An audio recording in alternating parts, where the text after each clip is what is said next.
एका छोट्याशा गावात एक अत्यंत साधा पण तेजस्वी मुलगा जन्माला आला. त्या मुलाचं नाव होतं ज्ञानेश्वर. लहानपणापासूनच त्याच्या डोळ्यांत एक वेगळाच तेज दिसत होतं. बाकी मुलं खेळत असताना तो मात्र शांत बसून आकाशाकडे पाहायचा, जणू काही तो या जगात नसून दुसऱ्याच कुठल्या तरी दुनियेत आहे. ज्ञानेश्वरांच्या आयुष्यात सुरुवातीपासूनच खूप संकट होती. त्यांच्या आई वडिलांना समाजाने स्वीकारलं नव्हतं. त्यामुळे लहान वयातच त्यांना समाजाचा अन्याय, लोकांची टोमणे आणि उपेक्षा सहन करावी लागली. पण इतक्या लहान वयातही त्यांनी कधी तक्रार केली नाही. त्यांच्या चेहऱ्यावर नेहमी एक शांत स्मित असायचं. एक दिवस गावातील काही लोकांनी त्यांची परीक्षा घ्यायचं ठरवलं. त्यांनी विचार केला की हा मुलगा इतका शांत कसा राहतो, त्याच्यात काहीतरी विशेष आहे का. ते सगळे ज्ञानेश्वरांकडे गेले आणि त्यांना अवघड प्रश्न विचारू लागले. पण ज्ञानेश्वरांनी इतक्या सहजपणे आणि प्रेमानं उत्तरं दिली की सगळे थक्क झाले. त्यांच्या शब्दांमध्ये इतकी ताकद होती की ऐकणाऱ्या प्रत्येकाच्या मनाला स्पर्श व्हायचा. लोकांना जाणवायला लागलं की हा साधा मुलगा नाही, याच्यात काहीतरी दिव्य शक्ती आहे. एकदा अशी वेळ आली की गावात दुष्काळ पडला. पाणी नव्हतं, अन्न नव्हतं, सगळीकडे निराशा पसरली होती. लोक देवाकडे प्रार्थना करत होते, पण काहीच होत नव्हतं. तेव्हा काही लोक ज्ञानेश्वरांकडे आले आणि म्हणाले, तुम्ही देवाचे भक्त आहात, तुम्ही काहीतरी करा. ज्ञानेश्वर शांतपणे हसले आणि म्हणाले, देव आपल्यातच आहे. आपण विश्वास ठेवला तर सगळं शक्य आहे. त्यांनी सगळ्यांना एकत्र केलं आणि प्रार्थना करायला सांगितलं. काही वेळातच आकाशात ढग जमा झाले आणि पाऊस सुरू झाला. गावकऱ्यांच्या डोळ्यांत आनंदाश्रू आले. त्या दिवसानंतर लोकांचा विश्वास अजूनच वाढला. पण ज्ञानेश्वर कधीही स्वतःला मोठं मानत नव्हते. ते नेहमी म्हणायचे, हे सगळं देवाची कृपा आहे, मी काहीच नाही. ज्ञानेश्वरांनी खूप लहान वयात मोठं ज्ञान मिळवलं होतं. त्यांनी लोकांना समजावलं की खरी भक्ती म्हणजे फक्त मंदिरात जाऊन पूजा करणं नाही, तर प्रत्येक माणसात देव पाहणं आहे.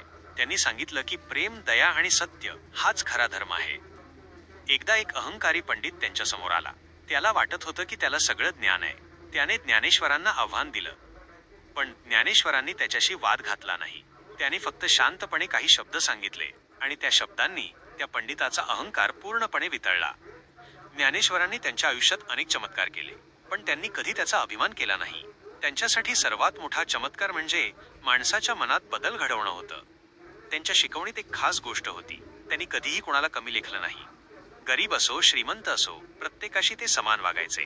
त्यामुळेच लोक त्यांना खूप प्रेम करायचे. हळूहळू त्यांची कीर्ती दूरदूर पसरली. लोक दूरवरून त्यांना भेटायला यायचे. पण ज्ञानेश्वर नेहमी साधेपणाने राहायचे. त्यांना नाव, प्रसिद्धी याचं काहीच आकर्षण नव्हतं. एकदा एका गरीब माणसाने त्यांना विचारलं, माझ्या आयुष्यात इतकं दुःख का आहे. ज्ञानेश्वरांनी त्याचा हात धरला आणि म्हणाले, दुःख हेच आपल्याला मजबूत बनवतं. देव आपल्याला कधीही वाया त्रास देत नाही. त्या शब्दांनी त्या माणसाच्या डोळ्यांत आशा निर्माण झाली. तो नवीन उमेदीने जगायला लागला. ज्ञानेश्वरांच्या आयुष्यातील प्रत्येक क्षण हा लोकांसाठी प्रेरणा होता.